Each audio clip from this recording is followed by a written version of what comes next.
కరీంనగర్ లోక్సభ పరిధిలో ఈ కార్యక్రమంలో పాల్గొంటున్న మన కరీంనగర్ బలగం మొత్తానికి హృదయపూర్వకంగా శిరస్సు వంచి సామాజిక మాధ్యమాల్లో బ్రహ్మాండంగా విజృంభించి వీరోచిత పోరాటం చేస్తూ ప్రత్యర్థులకు ముచ్చెమటలు పట్టిస్తున్న మా తమ్ముళ్లకు చెల్లెళ్లకు గౌరవనీయులైన ప్రజాప్రతినిధులకు సోషల్ మీడియా కన్వీనర్లుగా భారత రాష్ట్ర సమితికి బ్రహ్మాండమైన సేవలు అందిస్తున్న మా తమ్ముళ్ళు సతీష్ రెడ్డి గారు, మన్నే క్రిషాంత్ గారు, ఇప్పటిదాకా స్ఫూర్తిదాయకంగా మాట్లాడిన తమ్ముడు పుట్టా విశ్వవర్ధన్ రెడ్డి గారు, ఇంకా పెద్దలందరికీ పాత్రికేయ మిత్రులకు పేరు పేరున నమస్కారాలు. పార్టీ పుట్టిననాడు ఆనాడు ఏప్రిల్ 27 నాడు జలదృశ్యంలో పార్టీ పుడితే మొట్టమొదటి సమావేశం జరిగింది.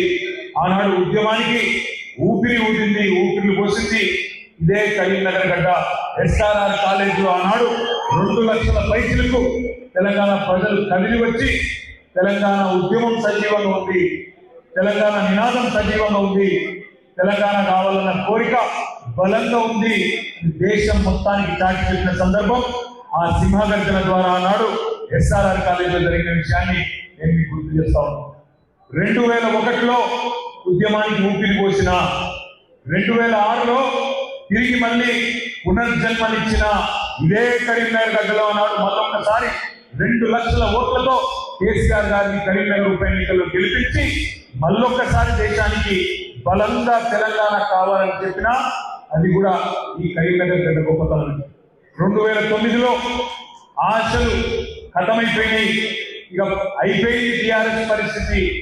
45 సీట్లలో పోటీ చేస్తే 10 సీట్లే గెలిచింది. ఇక అయిపోయింది కేసీఆర్ పని, టీఆర్ఎస్ పని, తెలంగాణ రాష్ట్రం ఇక రాదు అనే పరిస్థితుల్లో మళ్ళొక్కసారి హక్కున చేర్చుకొని గుండెల్లో పెట్టుకొని ఆనాడు 2009 నవంబర్ 29 నాడు అల్గనూరులో అగ్గి అంటించింది కూడా ఇదే కరీంనగర్ గడ్డ అనే మాట నేను అందరికీ. కేసీఆర్ గారి నిరాళించిన రోజు అల్గనూరులో ఆయన అరెస్ట్ కాగానే తెలంగాణ అంతా అగ్గెంటుకున్న విషయం మీకు తెలుసు. ఇవాళ చాలా మంది చాలా మాట్లాడుతూ ఉన్నారు, చాలా విచిత్రమైన అనుభవాలు. కానీ వాస్తవం ఏంటంటే మొన్న జరిగిన ఎన్నిక, మొన్న డిసెంబర్ 3 నాడు వచ్చిన ఫలితం మనకు నిజంగా చెప్పాలంటే ఏదో పెద్ద హతాశమైపోయే ఫలితం కాదు, మనం ఏదో ఇంట్లో దుప్పటి కప్పుకొని పండుకునేంత బాధాకరమైన ఫలితం కాదు. కొంతమంది మిత్రులు నేను మిమ్మల్ని కోరుతా ఉన్నాను, ముఖ్యంగా సోషల్ మీడియాలో మా తమ్ముళ్ళు చెల్లెళ్ళు మీరు భావోద్వేగంతో ఉంటారు. ఎందుకంటే ఉద్యమ పార్టీగా ఉద్యమంలో మొదటి నుంచి ఉన్న తమ్ముళ్ళు కానీ తర్వాత వచ్చి చేరిన తమ్ముళ్ళు కానీ ఒక భావోద్వేగ పూరితమైన అనుబంధం ఉంటుంది మీకు కేసీఆర్తో, తెలంగాణతో, మన పార్టీతో. అందుకే పార్టీ ఓడిపోయిన తర్వాత కొంతమంది తమ్ముళ్ళు చెల్లెలు నేను చూసినాం, విధంగా మాట్లాడడం కాదు, మంచిది కాదు. ఎందుకంటే అదే ప్రజలు మనకు అదే ప్రజలు తెలంగాణ ఉద్యమంలో ఏమీ లేని నాడు 2001లో కేసీఆర్ బయలుదేరిన నాడు మజిల్ పవర్ లేదు, మనీ పవర్ లేదు, మీడియా పవర్ లేదు, ప్రత్యర్థులకు కొదవ లేదు, ఏమీ లేని నాడు కూడా కేసీఆర్ను నెత్తిన పెట్టుకున్నది, గుండెల్లో పెట్టుకున్నది అదే ప్రజలు, నడిపించింది అదే ప్రజలు, మర్చిపోవద్దు. 2014లో అధికారం ఇచ్చింది అదే ప్రజలు, 18లో అధికారం ఇచ్చింది అదే తెలంగాణ ప్రజలు. కాబట్టి ఒక్క చిన్న ఎన్నికలో ఒక్కసారి 1.85% తేడాతోని మన మీద చిన్నపాటి అలక చూపెడితే దానికి ప్రజలను నిందించడం సోషల్ మీడియాలో మంచిది కాదు. దయచేసి ఎవరు కూడా పని చేయవద్దని, తెలంగాణ ప్రజల మనసు తిరిగి మళ్ళెట్లా గెలుచుకుందాం, లోక్సభలో మళ్ళెట్లా జెండా పాతాం, మళ్ళెట్లా గులాబీ జెండా ఎగిరేద్దాం అనే దిశగా ఆలోచన చేద్దాం తప్ప పొరపాటున కూడా ఏ ఒక్కరు కూడా ప్రజలను నిందించే విధంగా, ప్రజల తీర్పును అవమానించే విధంగా మాట్లాడవద్దని నా విజ్ఞప్తి. మన నాయకుడు కేసీఆర్ గారు ఒక్కటే మాట చెప్తాడు, గెలుపుతోని పొంగిపోవద్దు, ఓడిపోతే కుంగిపోవద్దు. కేసీఆర్ గారు ఉద్యమం ప్రారంభమైన కొత్తలో రసమై బాలకృష్ణ గారితో కలిసి ఇంకా చాలా మంది కవులు, గోరేట వెంకన్న, వరంగల్ సీను, అట్లాంటి వాళ్ళందరితో కూర్చొని పాటలు రాసేది. అందులో ఒక అద్భుతమైన పాట రాసింది, సిపాయిల తిరుగుబాటు విఫలమయ్యిందని అనుకుంటే వచ్చేదా దేశానికి స్వాతంత్రం, అంటే 1857లో ఆనాడు మొట్టమొదటిసారి భారతదేశ ప్రజలు బ్రిటిష్ వాళ్ళ మీద మరలబడితే బ్రిటిష్ వాళ్ళు కర్కశంగా తొక్కి పారేశారు. దాని సిపాయిల తిరుగుబాటు అంటారు. సిపాయిల తిరుగుబాటు విఫలమైంది, ఫెయిల్ అయింది అని చెప్పి భారతదేశంలో ఉండే స్వాతంత్ర ఉద్యమకారులు అయ్యో ఇక మాత్రం కాదు అని ఎక్కడోళ్ళు అక్కడ దుప్పటి కప్పుకొని పండుకుంటే దేశానికి స్వాతంత్రం వస్తుందనా? అట్లాగే రాజీ లేని పోరాటమే విజయం సాధిస్తుంది, ముమ్మాటికి తెలంగాణ రాష్ట్రం వచ్చి తీరుతుంది అని కేసీఆర్ గారు ఆనాడే పిడికిలు బిగించి మరి మన కవులు కళాకారులతోని పాటలు రాయించి తాను స్వయంగా కూర్చొని ఈ పాటలకు కొన్ని మెరుగులు కూడా దిద్దిన పరిస్థితి. ఎందుకు చెప్తున్నా అంటే మొన్న మనకు తగిలిన దెబ్బ చాలా చిన్న దెబ్బ, చాలా చిన్న ఎదురు దెబ్బ. 119 నియోజకవర్గాల్లో మనం పోటీ చేస్తే మనకు ప్రజలేమి చీకొట్టలేదు, ఈ సవతల భార్య లేదు. మనకు 39 సీట్లు ఇచ్చిన ప్రజలు. 39 సీట్లు అంటే 3వ వంతు 119లో చిన్న లెక్క కాదు. ఒక 14 నియోజకవర్గాల్లో స్వల్ప తేడాతో ఓడిపోయినాం. ఆ లిస్ట్ అక్కడ ఉన్నది. జుక్కల్లో 1152 ఓట్లు, దేవర ఖద్రలో 1382 ఓట్లు, సిర్పూర్లో 3000 ఓట్లు, బోధంలో 3000 ఓట్లు, ఖానాపూర్లో 4289. అంటే ఒక్కసారి ఆలోచించుంది, 600 ఓట్లు అటు ఇటు అయితే జుక్కలు గెలిచిపోదు. దేవర ఖద్రలో 700 ఓట్లు అటు ఇటు అయితే మనం గెలుద్దుము. 1500 ఓట్లతో సిర్పూర్ పోయింది, బోధన ఒక 1500తోని, 2200 ఓట్లతో ఖానాపూరు, 5000 ఓట్లతో 3 సీట్లు పోయినాయి. నాగర్ కర్నూలు, కల్వకుర్తి, నారాయణఖేడ్ 6000 ఓట్లతో 3 సీట్లు పోయినాయి. ఆదిలాబాద్, తాండూరు, కామారెడ్డి 3 సీట్లు 7000 ఓట్లతో పోయినాయి. ఈ 14 సీట్లలో ఒక 6-7 సీట్లు మనం గెలిచినా ఇవాళ ఏముంటుందన్న పరిస్థితి మీకే తెలుసు, నాకంటే బాగా. కాబట్టి మనకు జరిగిందేదో పెద్ద గొప్ప ఊహించలేని బాధపడి ఇంట్లో వండుకునేంత దరిద్రమైన ఓటమేం కాదు. అంత దూరం ఎందుకు, మన కరీంనగర్ సంగతే తీసుకుందాం. ఉమ్మడి కరీంనగర్ జిల్లాలో ఎవరెవరు ఎట్లా గెలిచిందో ఒక్కసారి ఆలోచన చేయండి. పక్కనే ఉంటుంది ధర్మపురి నియోజకవర్గం. అక్కడ ధర్మపురిలో మన కొప్పుల ఈశ్వర్ మంత్రి గారు వారు ఓడిపోయినారు. ఎందుకు ఓడిపోయినారు, ఎట్లా ఓడిపోయినారు? మా తమ్ముడు జమీల్ గారు, ఎక్కడున్నాడు జమీల్ బయట, ఆయన కొత్తపల్లికి జమీల్ బయట ఉన్నాడు. జమీల్ ఒక మాట అన్నాడు కరీంనగర్ పార్లమెంట్ సమీక్షా సమావేశంలో. ఒక మాట అన్నాడు, అన్నా భారతదేశం భావోద్వేగాల మీద ఓటేస్తుందన్నా అన్నాడు. భారతదేశము భావోద్వేగాల మీద ఓటేస్తుందన్నా, ఇమోషన్ మీద నడుస్తుందన్నా అన్నాడు. అంటే ఏంది ఆయన ఉద్దేశం? మన దేశంలో కొద్దిగా ఇమోషనల్ దేశము, ప్రజలు ఉద్వేగాన్ని, భావాన్ని, బాధను పంచుకుంటారు అన్నాడు. గదే జరిగింది కరీంనగర్ ఉమ్మడి జిల్లాలో. ధర్మపురిలో లక్ష్మణ్ గారు ఇప్పుడు గెలిచిన ఎమ్మెల్యే, అది వరకు 4 సార్లు ఓడిపోయింది. ఇంటింటికి తిరిగిండు ఏడ్చుకుంటా, అయ్యో నేను ఓడిపోయినా, రోడ్డు మీద పడతా, నేను ఇక మిగిలిన బతుక అన్న కాడికి. చొప్పదండిలో ఏం జరిగింది? అక్కడ గెలిచిన శాసనసభ్యుడు గతంలో 2 సార్లు ఓడిపోయింది. ఆయన కూడా ఇంటింటికి తిరిగి ఏడ్చుకుంటా, ఇక నేను బతుకా, ఇక నాతో కాదు, ఆస్తులను నమ్ముకున్నా, అవుట్ అయిపోయినా, దయచేసి నాకు ఒక్క తాప అవుట్ అయ్యండి అని ఆయన తిరిగింది. మానకొండూరులో 4 సార్లు ఓడిపోయింది ఆయన, కవ్వంపల్లి సత్యనారాయణ గారు. ఆయన అట్లే తిరిగిండు, అయ్యో ఈ ఒక్కసారి నాకు అవకాశం ఇయ్యండి, దండం పెడతా చెప్పేది వాస్తవమేనా? వేములవాడలో 4 సార్లు ఓడిపోయింది ఆయన మన చేతుల్లో, ఇప్పుడున్న ఎమ్మెల్యే గారు. ఆయన కూడా అట్లే తిరిగిండు, అన్న దండం పెడతానే, నేను మీవన్నే, మీరు ఒక్కసారి నాకు అవకాశం ఇయ్యండి, 4 సార్లు ఓడిపోయినా, 5వసారి కూడా ఓడిపోతే అడ్రస్ లేకుండా పోతాను ఆయన తిరిగి. సిరిసిల్లలో కూడా నా మీద పోటీ చేసిన ఆయన అదే ప్రయత్నం, నాకు 65 ఏళ్ళు వచ్చినాయి, వచ్చేసారికి ఉంటానో వస్తానో, ఒక్కసారికి అవకాశం ఇయ్యండి ఆయన. ఎక్కడికక్కడ సెంటిమెంట్తోనే బ్రహ్మాండంగా వాళ్ళు గెలిచింది తప్ప ఇంకోటి కానే కాదు. ఈ మాట నేను ఎందుకంటున్నా అంటే వేరే ఉద్దేశం కాదు. మన ఎమ్మెల్యే లేదో పనిమంతులు కాదని కాదు, బాలకృష్ణ గారు ఏదో పని చేయలేదని కాదు, లేదా అన్నగారు రవిశంకర్ గారు పని చేయలేదని కాదు, సతీష్ అన్న పని చేయలేదని కాదు, లేదా లక్ష్మీనరసింహారావు గారు మంచోడని కాదు. కేవలం ఒక సెంటిమెంట్, అయ్యో పాపం 4 సార్లు ఓడిపోయాయి కదా, బాలకృష్ణకు 2 సార్లు ఓట్లు వేసినాం కదా, ఈ ఒక్కసారి గడిపిస్తే ఏమవుతుంది? మరి ఇక్కడ వేములవాడల ఇదివరకు టీఆర్ఎస్ ఓట్లు వేసినాం కదా, ఈ ఒక్క తాప వేస్తే ఏమవుతుంది అని కొంతమంది. ఇంకొంతమంది ఏమో 2 సార్లు మీకు ఇచ్చినాం కదా బిడ్డ, ఈ ఒక్కసారి వాళ్ళు ఏదో చెప్తాను, బంగారం ఫ్రీ అంటాను, బస్సు ఫ్రీ అంటాను, జర చూస్తాం ఏమవుతుంది అని చెప్పి ఓట్లు వేసింది. అయినా ఒక్కసారి చూడండి ఇక్కడ ఏం జరిగిందో. కరీంనగర్ లోక్సభ మొత్తం తీసుకుంటే ఈ రోజు కూడా మనమే ముంగటున్నాం. ఇవాళ కూడా మనమే 5-6 వేల ఓట్లతోని మొత్తంగా చూసినట్టయితే లోక్సభ పరిధిలో మనమే ముంగటున్నాం. 3 ఎమ్మెల్యేలు ఉన్నారు, 4 ఎక్స్ఎమ్మెల్యేలు ఉన్నారు, జడ్పీ చైర్మన్లు 5 ఉన్నారు. మొత్తంగా చూస్తే ఇవాళ 5,000 ఓట్ల ముంగటున్నాం. కానీ ఇక్కడ ఏం జరుగుతుంది ఒక్కసారి ఊహించండి.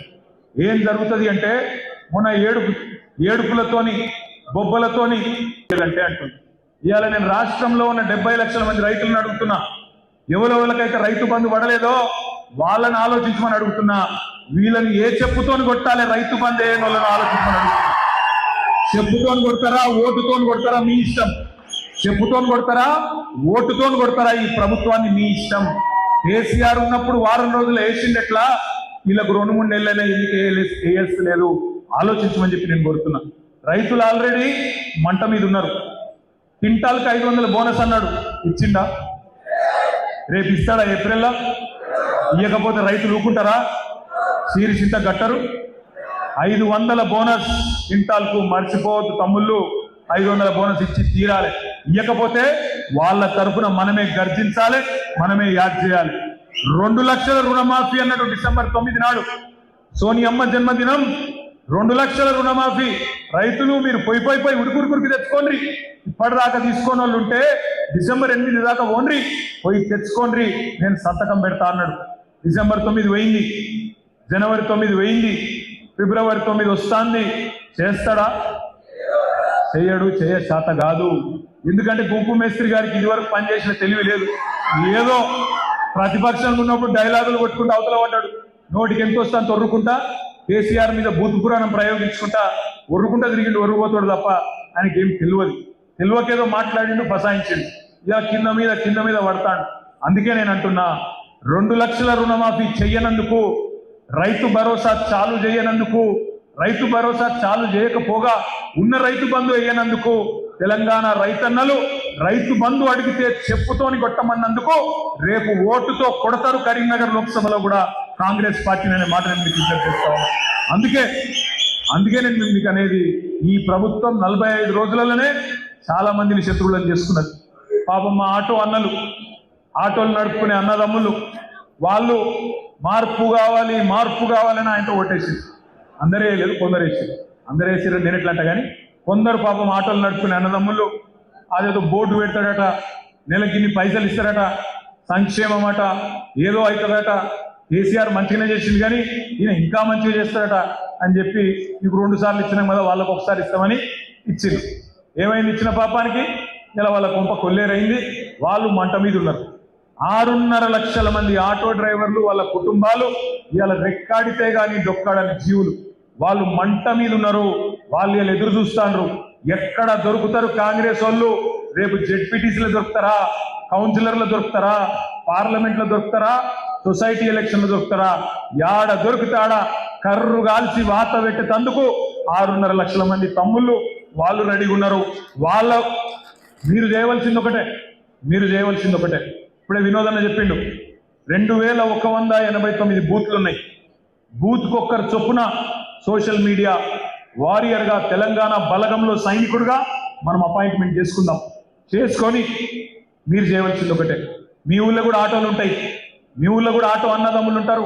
వాళ్ళ కాడ పోయి మాట్లాడియండ్రి, ఒక వీడియో తీసి మాకు పంపిండ్రి. మేము మీకు పంపించరు కాదు, మీరు కూడా మాకు పంపిండ్రి. వాళ్ళ ఆవేదన ఏంది, వాళ్ళు ఏమనుకుంటారో అడుగుండి. మనం ఎన్నడూ అనుకోలే కొన్ని దృశ్యాలు చూస్తామని, ఎన్నడూ అనుకోలే. కేసీఆర్ గారు ఉన్నప్పుడు సమగ్ర కుటుంబ సర్వే చేస్తే ఏం చేసినాం? మీ ఇంటికే అధికారులు వచ్చింది, మీరు ఇంట్లోనే కూర్చోండి, కదులకుండ్రి, బొంబాయిలు ఉన్నోళ్ళు, దుబాయ్లు ఉన్నోళ్ళు కూడా దయచేసి రండి, వచ్చి మీ పేరు రాయించుకోండి అంటే మీరు ఇంటికాడికి వచ్చి ఇంట్లో కూర్చుంటే మీ దగ్గరికి అధికారులు వచ్చి రాయించుకొని పోయింది. మీ ఇంట్లో ఎవరెవరు ఉంటారు, ఏం సంగతి, ఇంటింటికి వచ్చింది రాలేదు ఆనాడు వచ్చింది. మరి ఇవాళ గుంపు మేస్త్రి గారి పాలనలు ఏమైతుంది?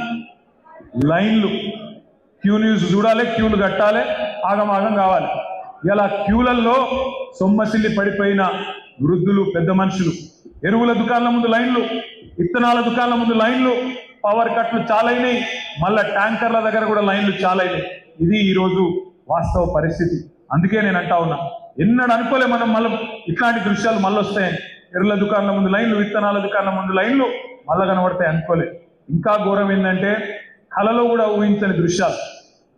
ఆ ఆర్టీసీ బస్సులో ఫ్రీ బస్ ఏందో కానీ లేడీస్ వాళ్ళు చేస్తున్న యుద్ధాలు చూస్తే మీరేమనుకోకండి అమ్మా, వాళ్ళు చేస్తున్న యుద్ధాలు.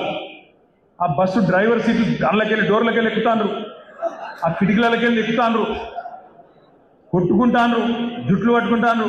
నేను ఒకటే అడుగుతున్నా, ఈ జిల్లా మంత్రి రవాణా మంత్రి వారిని అడుగుతా ఉన్న రవాణా మంత్రి గారిని, మంత్రి గారు మీరు ఫ్రీ బస్సు పెట్టే ముందు ఆలోచన చేయరా? బస్సుల సంఖ్య పెంచాలని ఆలోచన చేయరా? బస్సులు కండిషన్లు ఉన్నాయో లేవో చూసుకోవా? ఉత్తగానే ఏదో ఊకదంపుడు ఉపన్యాసాలు ఇచ్చి ఫ్రీ ఫ్రీ ఫ్రీ ఎక్కుండ్రు అంటే అన్న పాపం లేడీస్ కొట్టుకోబట్టి, ఇంకో దిక్కేమో ఆటో అన్న లేడో బట్టి, టికెట్లు ఏమో కొనుక్కున్న మొగోళ్ళు, టికెట్లు పైసలు పెట్టి కొనుక్కున్న వాళ్ళు కూడా తిట్టుకోబట్టి, వాళ్ళకేమో సీటు దొరకకపోయా, వీళ్ళేమో కొట్టుకోబట్టి, ఆటో అన్నలేమో ఆకలితో అలమటించబట్టి ఎవరు సంతృప్తిగా ఉన్నారు సారు అని నేను అడుగుతున్నా మంత్రి గారిని, ప్రభుత్వాన్ని. అంటే ఏదన్నా చేస్తే ఒక ఆలోచన, ఒక ప్రణాళిక, ఆగమాగం చాలు చేసినాం అన్నట్టు కాదు, ఆగమాగం మోసం చేసినాం అన్నట్టు కాదు. 2 గ్యారెంటీలు అమలు చేసినాం అంటుండ్రు. కానీ మర్చిపోకండి తమ్ముళ్ళు, 6 గ్యారెంటీల్లోనే 13 హామీలు ఉన్నాయి. మహాలక్ష్మి అనే గ్యారెంటీలోనే 3 హామీలు ఉన్నాయి. ఒకటి ఫ్రీ బస్సు, రెండవది ఫ్రీ సిలిండర్ 500 రూపాయల సిలిండర్, మూడవది ప్రతి మహిళకు 2500 రూపాయలు. మరి ప్రతి మహిళకు 2500 ఇస్తామని చెప్పి ఇంటింటికి గ్యారంటీ కార్డు ఇచ్చిండ్రు. ఆ గ్యారంటీ కార్డు మీద ప్రస్తుత ముఖ్యమంత్రి రేవంత్ రెడ్డి, ప్రస్తుత ఉప ముఖ్యమంత్రి బట్టి విక్రమార్క గారిద్దరు సంతకాలు పెట్టిండ్రు. నేను అడుగుతా ఉన్నా మిమ్మల్ని అందరినీ, రాష్ట్రంలో 1,57,00,000 మంది 18 ఏళ్ళు నిండిన మహిళలు ఉన్నారు. 1,57,00,000 మంది మహిళలు ఉన్నారు. మరి ప్రతి మహిళకి ఇస్తామని మీరే చెప్పిండ్రు. అలా రాసింది 420 పుస్తకంలో చూడండి. 420 పుస్తకంలో మహిళలకు ప్రతి నెల 2,500 భృతి అన్నారు. 1,57,00,000 మంది మహిళలకు ప్రతి నెల 2,500 ఇయ్యాల్సిందే.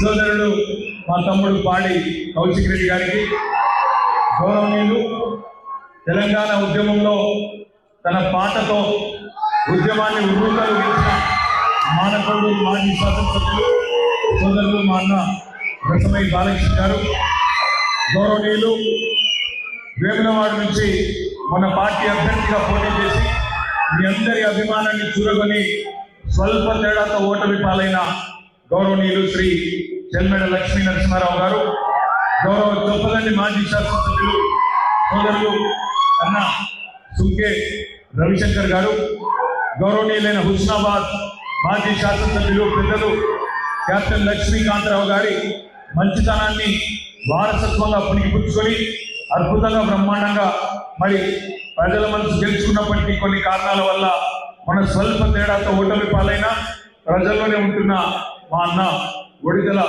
సతీష్ బాబు గారు, గౌరవనీయులైన జిల్లా పార్టీ అధ్యక్షులు, కరీంనగర్ జిల్లా పార్టీ అధ్యక్షులు తమ్ముడు జీవి రామకృష్ణారావు గారు, అదేవిధంగా మన రాజన్న సిరిసిల్ల జిల్లా పార్టీ అధ్యక్షులు సోదరులు శ్రీ తోట ఆగయ్య గారు, గౌరవనీయులు మాజీ శాసన మండలి సభ్యులు